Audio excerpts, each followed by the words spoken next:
Hello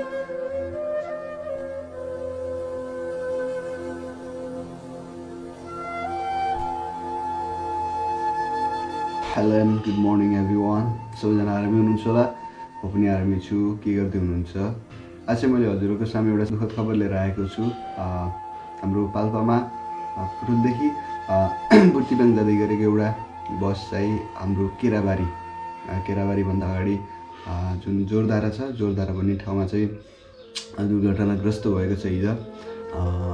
घटनास्थलमा चाहिँ एकजनाको अन द स्पोट डेथ भएको र बाँकी 37-38जना चाहिँ घाइते भएको भन्ने कुरा चाहिँ आएको छ। घाइते यात्रुहरूको चाहिँ लुम्बिनी मेडिकल कलेज प्रवासमा चाहिँ उपचार भइरहेको छ। अनि त्यसपछि यो दुर्घटनामा ज्यान गुमाउनु हुने प्रति हार्दिक श्रद्धाञ्जली र जो दुर्घटनामा घाइते हुनुभएको छ उहाँहरूलाई चाहिँ शीघ्र स्वास्थ्य लाभको कामना गर्न चाहन्छु र सबैजनाले एकदमै सेफ ड्राइभ गर्नुहोला, सेफ राइड गर्नुहोला। अनि त्यसपछि आफूलाई सुरक्षित राख्नुहोला र सम्पूर्ण आफ्नो वरिपरि भएको मानिसहरूलाई पनि सुरक्षित राख्नुहोला भन्न चाहन्छु।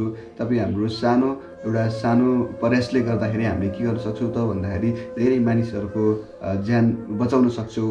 हामीले एउटा रुल रेगुलेसन नियम कानुन मानेर हामी राम्रोसँग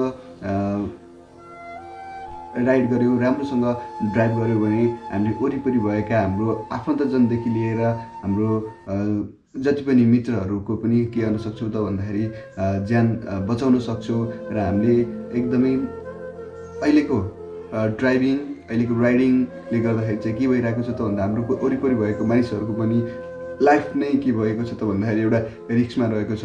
त्यो कारणले गर्दा सबैजनामा म बिन्ती गर्न चाहन्छु कि सबैजनाले एकदमै राइड सेफ गर्नुहोला, ड्राइभ सेफ गर्नुहोला। अनि त्यसपछि नियम कानुन सबै पालना गरेर चलाउनु होला भन्न चाहन्छु। धन्यवाद।